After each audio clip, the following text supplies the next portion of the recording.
Hello my dear students. So we'll discuss today the topic refractive index. In our previous classes we have discussed the refraction, its concepts and the effects of refraction in daily life. We'll discuss today the refractive index. तो refractive index actually क्या है? It is the light bending capacity of the medium is known as refractive index. When the ray of light enters from one medium to another medium, the ray of light changes its path, it bends its path. जिस medium में रे of light enter करती है और वो medium है रे of light को कितना बेंड करता है, that light bending capacity of the medium is known as refractive index. So will discuss it, will show it with the help of the diagram.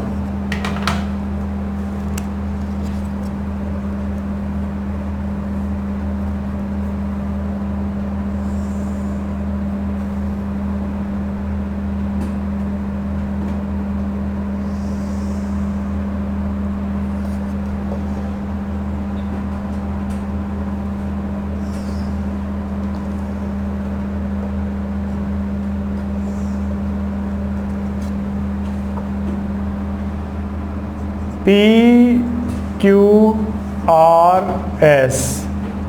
ये एक रेक्टेंगुलर ग्लास स्लैब है. यहाँ पर medium air है और ये मीडियम ग्लास है. Fine. And it is the surface which separates two media. This is what interface. And on the interface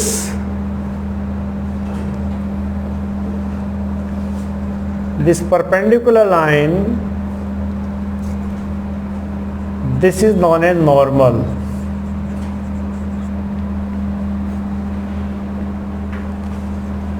Now this is the ray of light. It strikes on the interface. ये एक incident ray है and when this ray of light enters from air to glass it change its path, it bend its path and this phenomena is known as refraction. And this is the point of incidence. It is the incident ray. This is the incident ray. This is the refracted ray. The angle between the incident ray and normal, this is the angle of incidence. The angle between the normal and refracted ray, this is the angle of refraction. Refractive index actually है क्या कि when the ray of light enters from air to glass, तो glass के अंदर जब रे of light enter करती है तो टुवर्ड्स नॉर्मल कितनी बेंड होती है. This light bending capacity of this glass is known as refractive index.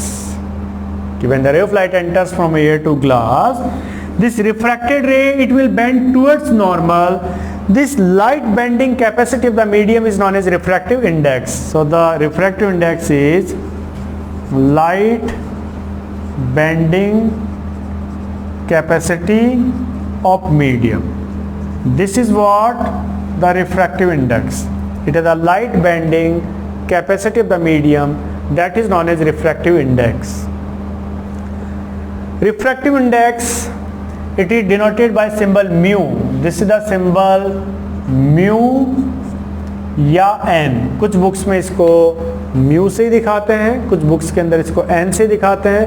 Refractive index is also, it is the ratio of speed of light in air or vacuum upon speed of light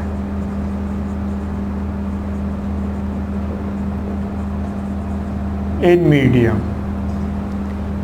So this is also the refractive index. Refractive index, it is the ratio of speed of light in air or vacuum to the speed of light in medium. Now, on what factors the refractive index depends? So the factors on which refractive index depends. On what factors the refractive index depends? तो पहला factor है refractive index is directly proportional to optical density of medium, कि जिस medium के अंदर रे of light enter हो रही है, जिस मीडियम के अंदर रे ऑफ लाइट एंटर हो रही है, अगर उस मीडियम की ऑप्टिकल डेंसिटी ज़्यादा होगी तो रिफ्रैक्टिव इंडेक्स भी ज़्यादा होगा। क्योंकि अगर मीडियम की ऑप्टिकल डेंसिटी ज़्यादा होगी तो उस मीडियम के अंदर स्पीड ऑफ लाइट स्लो होगी, और स्पीड ऑफ लाइट जितनी ज़्यादा स्लो होगी रिफ्रैक्टिव इंडेक्स उतना ही ज़्यादा प्रोमिनेंट होगा। So the refractive index is directly proportional to the optical density of the medium. हम ये कहें कि refractive index is directly proportional to the optical density difference between two media, कि जो मीडियम पेयर है, जो मीडिया पेयर है, उनके दोनों के बीच में जितना ज़्यादा ऑप्टिकल डेंसिटी का डिफरेंस होगा उतना ज़्यादा रिफ्रैक्टिव इंडेक्स होगा। So these are the factors on which the refractive index depends. Now अगर हम जैसे ये वाला एग्जाम्पल लेते हैं और इस फॉर्मूला के अंदर इन वैल्यूज़ को पुट करके देखें तो देखते हैं क्या आता है। The speed of light in air और वैक्यूम होती है 3 × 10⁸ मीटर पर सेकेंड, एंड यहाँ इस नीचे है speed of light in medium. यहाँ पर मीडियम है ग्लास, ग्लास के अंदर स्पीड ऑफ लाइट है 2 × 10⁸ मीटर पर सेकेंड।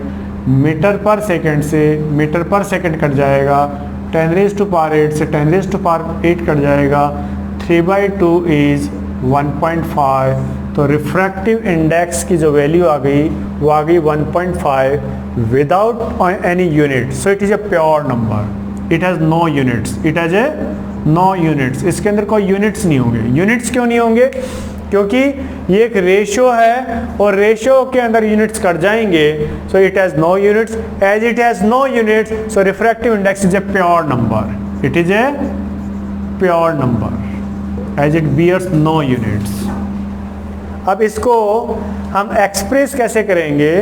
इसको एक्सप्रेस कैसे करेंगे कि refractive index of glass with respect to air, इसको इस तरह से एक्सप्रेस करेंगे।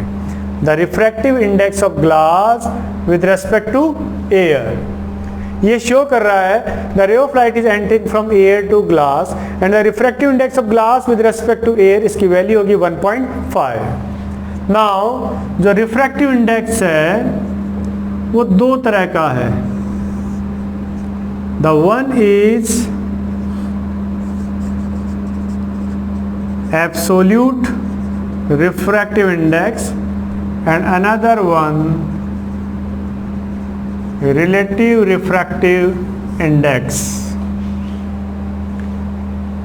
Absolute refractive index है the refractive index of medium with respect to the air or the vacuum, वो एक absolute है। जितने भी हम रिफ्रैक्टिव इंडिसेस की बात करते हैं वो सब एब्सोल्यूट रिफ्रैक्टिव इंडिसेस होते हैं। इंडेक्स का प्लूरल है इंडिसेस, इंडेक्स का प्लूरल है इंडिसेस। तो हम जितना भी रिफ्रैक्टिव इंडिसेस की बात करते हैं वो एब्सोल्यूट रिफ्रैक्टिव इंडिसेस की बात करते हैं। भाई हमारे पास में वाटर है, डायमंड है, ग्लास है, इन सब मीडियम के अंदर रे ऑफ लाइट आ कहाँ से रही है? फ्रॉम द एयर आ रही है, फ्रॉम द वैक्यूम आ रहा है। तो हम जो भी रिफ्रैक्टिव इंडिसेस की बात करते हैं वो एब्सोल्यूट की ही बात करते हैं। सो एब्सोल्यूट रिफ्रैक्टिव इंडेक्स हो गया refractive index of glass with respect to air. Simply say the refractive index of any medium with respect to the air or vacuum is known as absolute refractive index. ये जो मैंने आपको calculate करके बताया है ये एब्सोल्यूट रिफ्रैक्टिव इंडेक्स है. Okay, and what is the relative refractive index? Relative refractive index है the refractive index of one medium with respect to the another medium is known as relative refractive index. जैसे मैं इसको लिखूं, the refractive index of glass with respect to water, ये हमारा एक relative refractive index है. ये क्या शो कर रहा है? ये शो कर रहा है the ray of light is entering from water to glass. ये क्या शो कर रहा है? The ray of light is entering from water to glass. Okay, so this is the relative refractive index. The refractive index of one medium with respect to the another medium is known as relative refractive index. अब हमारे को दो media है, उनका absolute refractive indices दिया हुआ है और हमें रिलेटिव रिफ्रैक्टिव इंडेक्स अगर कैलकुलेट करना है तो कैसे करेंगे कि जिसका पूछते हैं उसका एब्सोल्यूट तो जाएगा न्यूमरेटर में और जिसके रेस्पेक्ट में पूछा जाता है उसका एब्सोल्यूट चला जाएगा डिनोमिनेटर में. So this is how we can calculate. ये हमारा एक फॉर्मूला बन जाता है in the case of relative refractive index. तो रिलेटिव रिफ्रैक्टिव इंडेक्स क्या बोलता है कि the refractive index of one medium with respect to another medium is known as relative refractive index. हमें दो मीडिया है, उनका एब्सोल्यूट रिफ्रैक्टिव इंडिसेस दिया हुआ है और हमें रिलेटिव रिफ्रैक्टिव इंडेक्स अगर पूछता है तो जिसका पूछता है उसका एब्सोल्यूट न्यूमरेटर में जाएगा, जिसके रेस्पेक्ट में पूछा जाता है उसका एब्सोल्यूट डिनोमिनेटर में जाएगा. ओके, तो ये हमारा एक कॉन्सेप्ट है, ये हमारा एक फॉर्मूला है. It is used for numericals. Likewise एक और क्वेश्चन है कि refractive index of glass with respect to air, this is inversely proportional to the refractive index of air with respect to glass. ये भी एक फॉर्मूला है, ये भी एक एक्सप्रेशन है.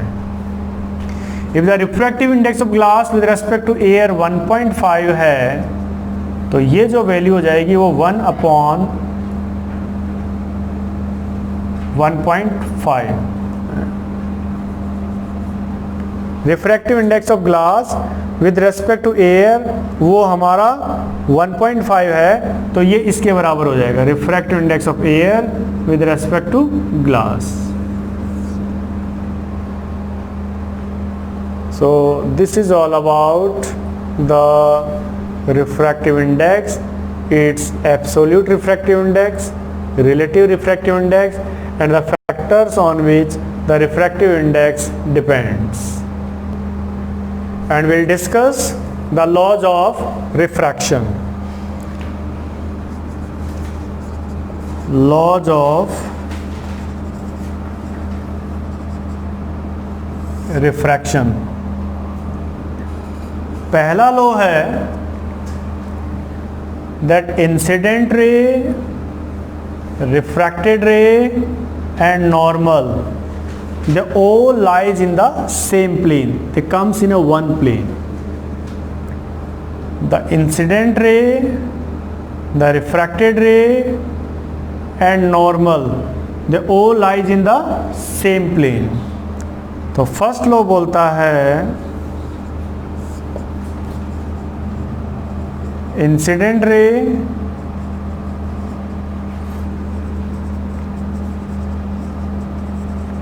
रिफ्रैक्टेड रे and normal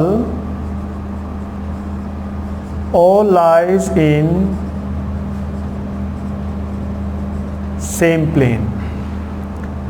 And the second law of refraction,